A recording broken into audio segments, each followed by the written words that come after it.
నమస్తే studios news కి స్వాగతం. బులెటిన్ల ముందుగా హెడ్లైన్స్.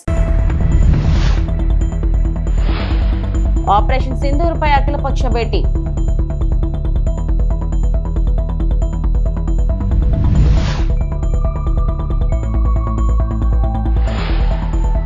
శంషాబాద్ విమానాశ్రయంలో భద్రత కట్టుదిట్టం.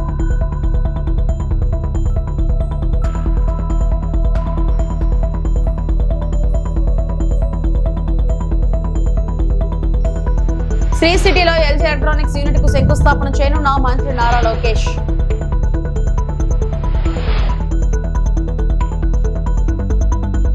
పెహల్గాం ఉగ్రదాడికి ఆపరేషన్ సింధూర్ పేరిట భారత్ గట్టిగా బదిలిచ్చిన సంగతి తెలిసిందే. మన భద్రతా బలగాలు మంగళవారం అర్ధరాత్రి దాటాక అత్యంత ఖచ్చితత్వంతో ఉగ్ర స్థావరాలపై దాడి చేయడంతో దేశమంతా హర్షం వ్యక్తమవుతుంది. ఈ నేపథ్యంలో ఆపరేషన్ గురించి వివరించేందుకు ప్రభుత్వం తాజాగా అఖిలపక్ష సమావేశం నిర్వహించింది.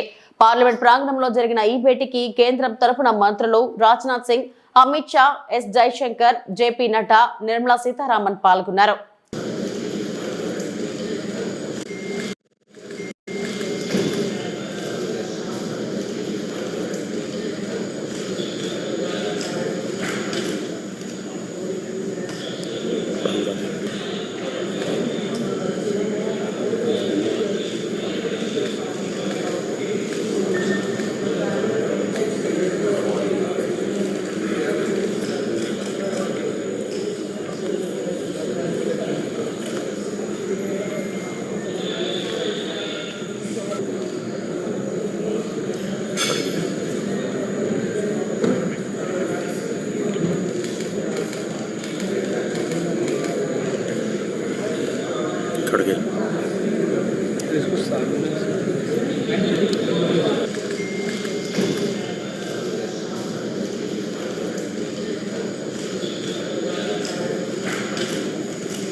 తెలంగాణ కమాండ్ కంట్రోల్ సెంటర్ ను ముఖ్యమంత్రి రేవంత్ రెడ్డి పరిశీలించారు.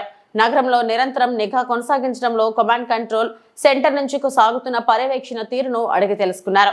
ఈ సందర్భంగా పోలీసు అధికారులను పలు సూచనలు చేశారు. రాజధానిలోని 3 కమిషనరేట్ల పరిధిలో సీసీ కెమెరాలను కమాండ్ కంట్రోల్ రూమ్ కు అనుసంధానం చేయడంతో పాటు నిరంతర పర్యవేక్షణ ఉండాలని చెప్పారు.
పాకిస్తాన్ మధ్య నెలకొన్న ఉద్రిక్తత పరిస్థితుల నేపథ్యంలో హైదరాబాద్లోని శంషాబాద్ విమానాశ్రయంలో భద్రతను కట్టుదిట్టం చేశారు. మరోవైపు మిస్ వరల్డ్ పోటీల కోసం వివిధ దేశాల నుంచి సుందరీమణులు హైదరాబాద్ చేరుకుంటున్నారు. దీంతో భద్రతా సిబ్బంది మరింత అప్రమత్తమయ్యారు. క్లూజ్ టీం, డాగ్ స్క్వాడ్ బృందాలతో విమానాశ్రయంలో అణువణువు తనిఖీ చేస్తున్నారు. అనుమానాస్పద వ్యక్తులు కనిపిస్తే వివరాలు ఆరా తీస్తున్నారు. మిస్ వరల్డ్ కంటెస్టెంట్లను తీసుకెళ్లే వాహనాల డ్రైవర్లకు డ్రంక్ అండ్ డ్రైవ్ తనిఖీలు నిర్వహిస్తున్నారు.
శ్రీ సిటీలో ఎల్జీ ఎలక్ట్రానిక్స్ కంపెనీ భూమి పూజ కార్యక్రమంలో పాల్గొనడానికి వచ్చిన ఐటీ మంత్రి నారా లోకేష్ కు ఘన స్వాగతం పలికారు.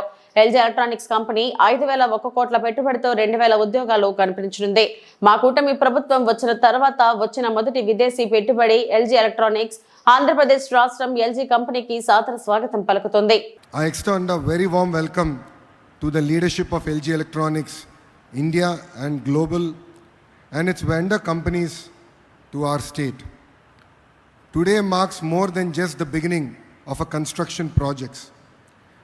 It is a defining milestone in the journey of industrial growth and technological advancement for our state and for our nation.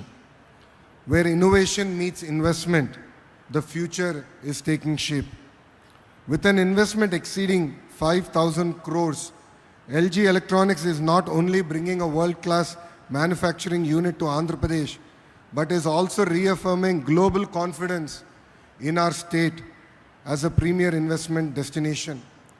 We are really excited to deliver a product made in Andhra Pradesh, made for the world. This project is one of the first major foreign direct investment under the new government. The people of Andhra Pradesh gave us a resounding mandate. It's a history that we created in the last election. 94% of the seats that we contested, we won, and the clear mandate was about creating jobs, and we believe that this investment is in the step in that direction. This also reflects our leader Mr. Naidu's commitment to speed of doing business, robust infrastructure, a future focused vision of Andhra Pradesh. We promised ease of doing business, and today we are delivering speed of doing business. The LG factory will produce advanced home appliances, refrigerators, air conditioners and washing machines, integrating the latest in smart and energy efficient technology. A smart factory, a smarter state, a smarter India. That journey is beginning here today. This isn't just about manufacturing. It's about shaping the future of living. It's about creating jobs, empowering our youth, and transforming lives. Sullurpeta నియోజకవర్గ MLA Nelavela Vijayasri రాష్ట్ర విద్యాశాఖ IT electronics and communications మంత్రి నారా లోకేష్ కు ఘన స్వాగతం పలికారు. శ్రీ సిటీలో నేడు జరగనున్న ఎల్జీ కంపెనీ శంకుస్థాపనకై ముఖ్య అతిథిగా విచ్చేస్తున్న మంత్రి నారా లోకేష్ ను సూళ్లూరుపేట శాసనసభ్యురాలు నెలవెల విజయశ్రీ, గూడూరు శాసనసభ్యుడు పాసం సునీల్ కుమార్ మరియు ముఖ్య పారిశ్రామికవేత్త తెలుగుదేశం పార్టీ సీనియర్ నాయకుడు కొండపాటి గంగా ప్రసాద్ ఘన స్వాగతం తెలిపారు. అనంతరం సత్యవేడులో జరగబో బహిరంగ సభకు హాజరయ్యారు.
భీమవరంలో జరిగిన జిల్లా రివ్యూ సమావేశంలో కేంద్ర మంత్రి శ్రీనివాస్ వర్మ, సహచార మంత్రి గొట్టిపాటి రవికుమార్లతో కలిసి మంత్రి డాక్టర్ నిమ్మల రామానాయుడు పాల్గొనడం జరిగింది. ఈ సందర్భంగా మంత్రి మాట్లాడారు.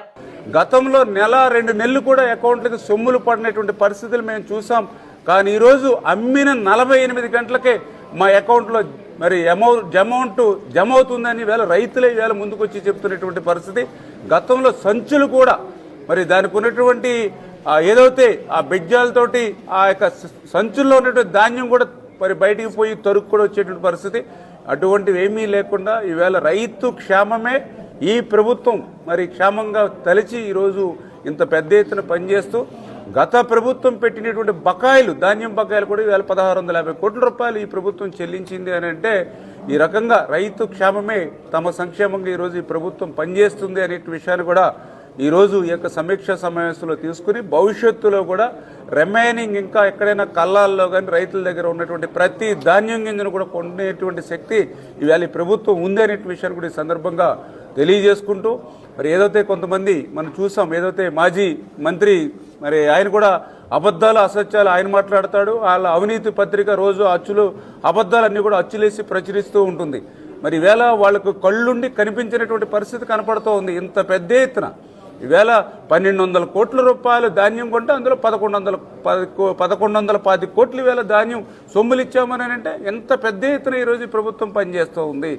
ఈవేళ 6 లక్షల టార్గెట్ కాదు, అవసరం ఇంకో 1,00,000 మెట్రిక్ టన్నులు కూడా అదనంగా ఇచ్చామనంటే ఈవేళ మేము ఏ రకంగా రైతు క్షేమాన్ని దృష్టిలో పెట్టుకుని పనిచేస్తున్నామో ఇవే పెద్ద ఉదాహరణలు. ఖచ్చితంగా భవిష్యత్తులో కూడా రైతు ధాన్యం అంతా కూడా కొనుగోలు చేస్తామనే విషయాన్ని కూడా సందర్భంగా తెలియజేసుకుంటూ, అదేవిధంగా ఏదైతే మరి ఈ యొక్క వ్యవసాయ శాఖకు సంబంధించినటువంటి వెరైటీస్ కూడా భవిష్యత్తులో ప్రజలు ఉపయోగపడేటువంటి విధంగా ఆ పంటలు కూడా అంటే ఏదైతే సన్న రకం నాణ్య రకం ఏదైతే బియ్యం అవసరం అవుతుందో వాటిని దృష్టిలో పెట్టుకుని మేలు రకమైనటువంటి వంగడాలను కూడా మనం తయారు చేసుకోవాలి. ఆ రకంగా మార్టేరు వ్యవసాయ పరిశోధన కేంద్రంతో అగ్రికల్చర్ డిపార్ట్మెంట్ అనుసంధానం చేసి మంచి వెరైటీస్ రేపు రేషన్ బియ్యం ఇస్తే వాళ్ళు రీసైక్లింగ్ చేసుకోకుండా ఇంటి దగ్గరే వండుకుని తినేటువంటి విధంగా నాణ్యమైనటువంటి బియ్యం కానీ హాస్టల్స్ కానీ స్కూల్స్లో కానీ ఇచ్చేటువంటి విధంగా నిర్ణయాలు తీసుకోమని కూడా చెప్పడం జరిగింది. అదేవిధంగా ఏదైతే ఎడ్యుకేషన్ ఈవేళ నారా లోకేష్ బాబు గారు కూడా విప్లవాత్మకమైనటువంటి మార్పులు ఈవేళ విద్యాశాఖలో తీసుకొస్తున్నారు.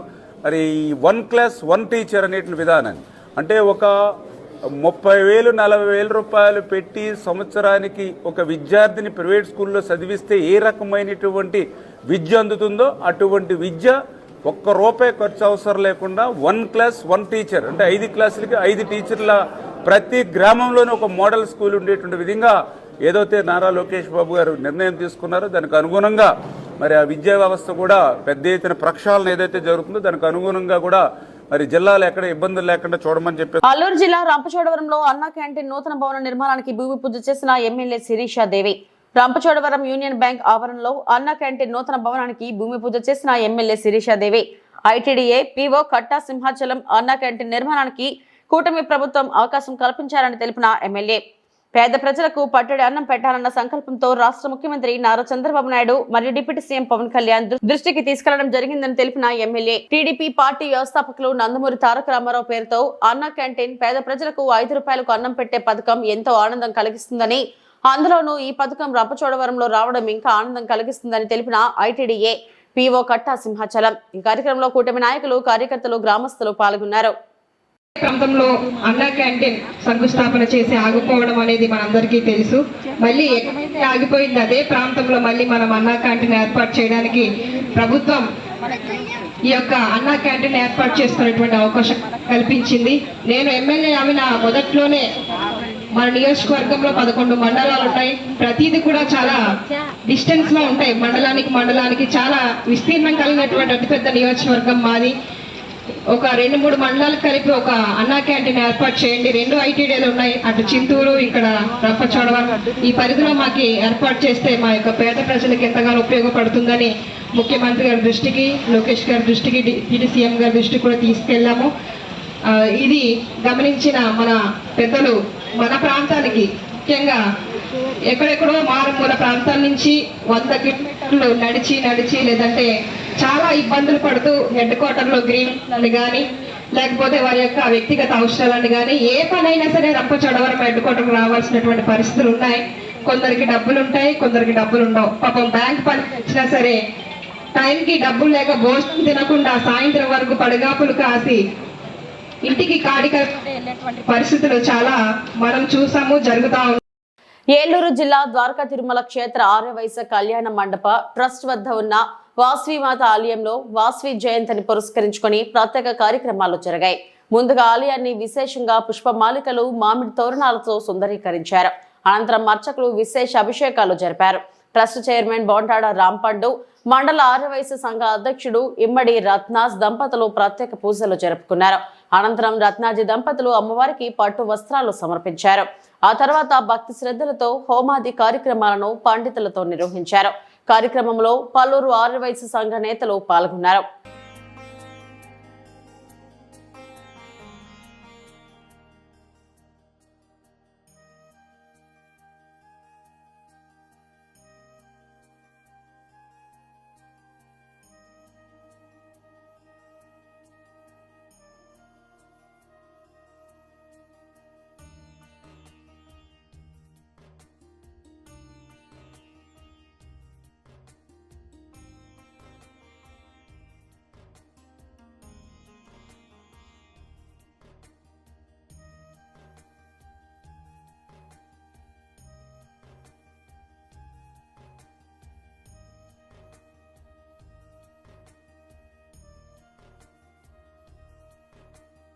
ఏలూరు జిల్లా ఉంగుటూరు మండలం నారాయణపురంలో నూతనంగా నిర్మించిన శ్రీభూ సమేత కళ్యాణ వెంకటేశ్వర స్వామి, లక్ష్మీ నారాయణ స్వామి ఆలయాల్లో విగ్రహ ప్రతిష్ఠా మహోత్సవాల్లో పాల్గొన్న ఎంపీ పుట్టా మహేష్ కుమార్.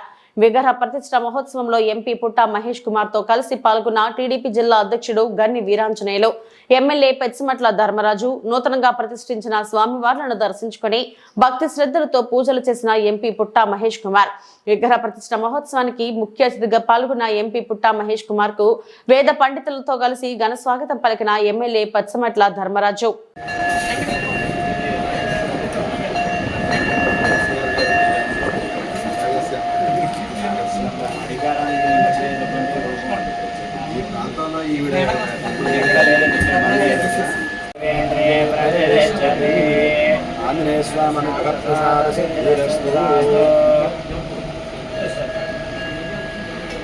ఉడత బెదిరింపులకు నేను బెదరను. నారా చంద్రబాబు నాయుడు అనుకూల పత్రికలు, ఛానళ్లు నాపై ఎన్నో ఆరోపణలు చేసి నన్ను బద్నాం చేస్తాయని తెలిసి కూడా నేను ఈ ప్రభుత్వం చేస్తున్న తప్పిదాల మీద ఉద్యమం చేస్తూనే ఉంటాను అని భూమన కరుణాకర్ రెడ్డి, మాజీ టీటీడీ చైర్మన్ అన్నారు.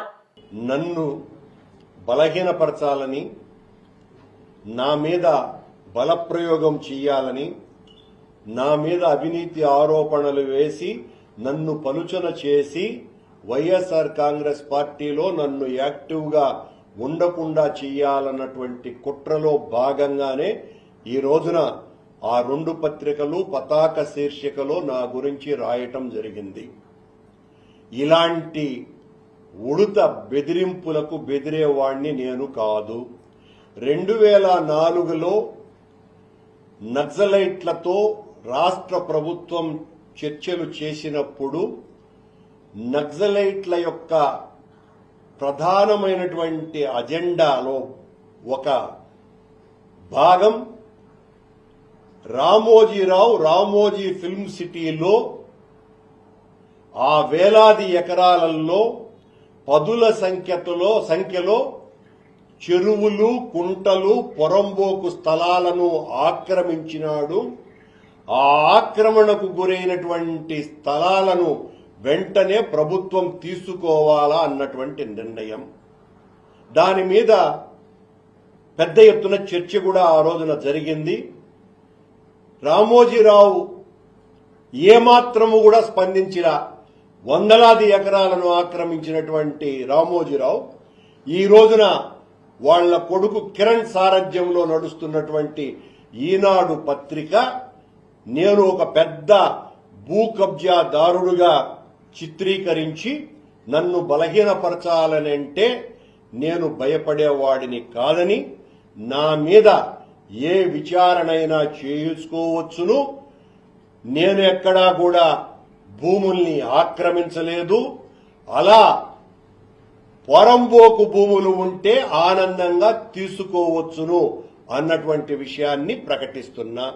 ఇలాంటివి నా మీద భవిష్యత్తులో మరిన్ని పెరుగుతాయి. నన్ను ఒక నేరస్తుడుగా, నన్ను ఒక హంతకుడిగా, నన్ను ఒక నీచుడిగా, అవినీతిపరుడుగా అనేక ముద్రలు వేసి ఈ 4 ఏళ్లు ఖచ్చితంగా ప్రతిరోజు నా మీద పేపర్లలో రాస్తాయి అన్నటువంటి విషయం చంద్రబాబు గారిని, కూటమిని మోసేటువంటి పత్రికలు, ప్రసార మాధ్యమాలు నన్ను ఆ రకంగా బదనాం చేయటానికి ప్రయత్నం చేస్తాయన్నటువంటి విషయం తెలిసే నేను మరింతగా ఈ ప్రభుత్వం చేసేటువంటి తప్పిదాల మీద పోరాటం, ఉద్యమాలు చేస్తూనే ఉంటాను. నేను రాజకీయాలలోకి వచ్చినప్పుడే నేను చంపబడతానే తప్ప చావను అనేటువంటి నిర్ణయంతో, ఆ లక్ష్యంతో రాజకీయాలలోకి వచ్చిన కనుక ఇలాంటి వాటిల్ని చూసి భయపడిపోయేటువంటి పిరికి వాణ్ణి నేను కాదు అన్నటువంటి విషయాన్ని స్పష్టం చేస్తున్నా. ఎలాంటి నిర్ణయమైనా ఏమైనా చేసుకోండి. ఇవి ఇప్పటివరకు నా బులెటిన్ అప్డేట్స్. నమస్తే.